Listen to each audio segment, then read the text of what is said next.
بسم اللہ الرحمن الرحیم. محترم افتخار عارف صاحب, شاہد صدیقی صاحب, مصنفین اور انتہائی قابل احترام سامعین, تھینک یو. اس ڈکشنری کو جب میرے حوالے کیا شفیق صاحب نے تو اس کی کچھ برگردانی میں نے کی, اور میں یہ سوچ رہا تھا تب کہ کچھ چیزیں وقت سے پہلے ہو جاتی ہیں اور کچھ ہمارے یہاں وقت گزرنے کے بعد ہوتی ہیں. تو مجھے یہ سمجھ نہیں آئی کہ ہم نے یہ کام وقت سے پہلے کیا ہے یا وقت گزر چکا ہے اور تب ہم نے اس کو شروع کیا ہے, اور شاید دونوں لحاظ سے ہی بات درست ہو. سی پیک کا جو سارا غلغلہ ہے وہ ہم بڑے عرصے سے سن رہے ہیں, اور لانچ بھی ہو گیا پروجیکٹ, اور بہت سارے لوگ اس میں انوالو بھی ہیں. ایک ورک فورس کی ضرورت ہے, اور ہم جانتے ہیں کہ کس طرح جو چینی کمپنیاں ہیں انہیں پریشانی کا سامنا ہے. تو اس لحاظ سے تو ہم لیٹ ہیں کہ ہم نے پہلے گراؤنڈ ورک نہیں کیا, کوئی پلاننگ نہیں کی نیشنل سطح پہ, اور ہم ایک خوشی کے عالم میں جو ہے وہ سی پیک کی نامعلوم سڑکوں پہ جو ہے وہ اپنے تصور میں چلنے لگے. تو لیکن ظاہر ہے کہ ہمارے پاس ایک بڑا کارآمد اور ہیلپ فل محاورہ ہے کہ جی دیر آید درست آید. تو ہم اس کا ابھی جو ہے وہ ذہن میں لے آتے ہیں اور یہی سمجھتے ہیں کہ چلو جو ہوا سو ہوا اور اب ٹھیک ہوا. اس کے دیباچے میں میں دیکھ رہا تھا کہ یہ اس طرح کا پروجیکٹ غالباً پہلے بھی کنسیو ہوا کسی اور چیئرمین کی ان کی مدت کے دوران, لیکن کبھی بھی وہ دن کی روشنی نہیں دیکھ سکا. اچھی بات یہ ہے, اور ظاہر ہے کہ ہم اس کے لیے من حیث القوم بھی کہیے, اجتماعیت کے طور پہ بھی ہم شکر گزار ہیں جناب افتخار عارف صاحب کے کہ انہوں نے in spite of all the odds and all the problems and the struggles that he and his team had to do, he has come up with its first draft at least.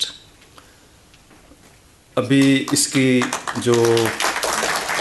جو تنقیدی مطالعہ ہے اس کے لیے شاید ہم کوئی اور وقت اٹھا رکھیں تو اچھا ہوگا کہ اس میں ہم مزید کیا کر سکتے ہیں.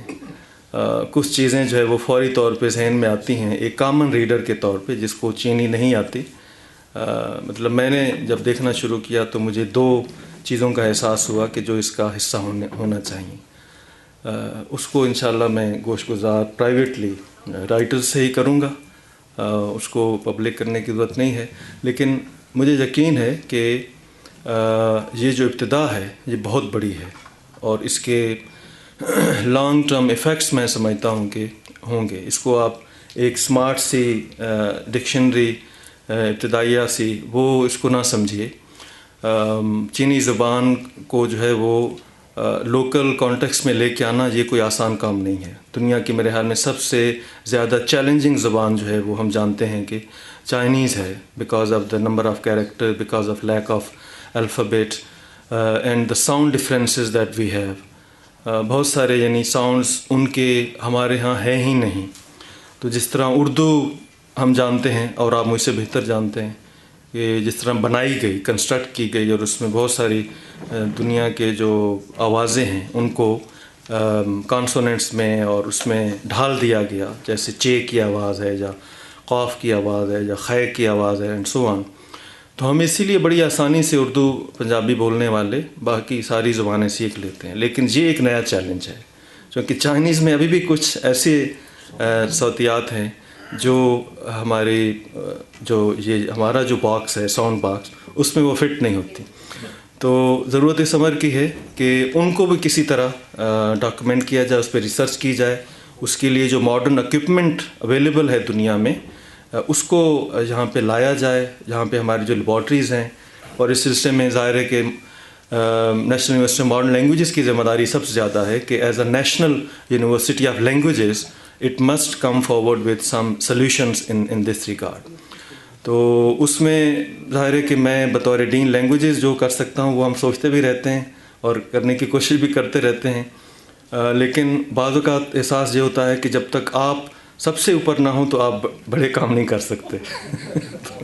جو مڈل ٹیئر ہے وہ اس کو اگنور جو ہے ان کی تجاویز کو کیا جاتا ہے. بہرحال جو بھی وسائل میں سمجھتا ہوں کہ مقتدرہ کے ہیں، اس آرگنائزیشن کے ہیں، ان کو اگر ہم مل کے دیگر یعنی نمل جیسے ادارے جس طرح یہ ایک پروجیکٹ ہو گیا ہے ایک کولیبوریشن کے ساتھ، تو اس طرح کا ویژن افتخار صاحب یقیناً رکھتے ہیں، ہم سب ان کی ساری زندگی سے واقف ہیں. تو انشاءاللہ جو باقی ایک بات میں نے کی ہے اس سلسلے میں بھی ہم کوئی نہ کوئی کولیبوریشن جو ہے وہ ڈیوائز کر سکتے ہیں، and we can come up with a better product انشاءاللہ in future. Thank you very much for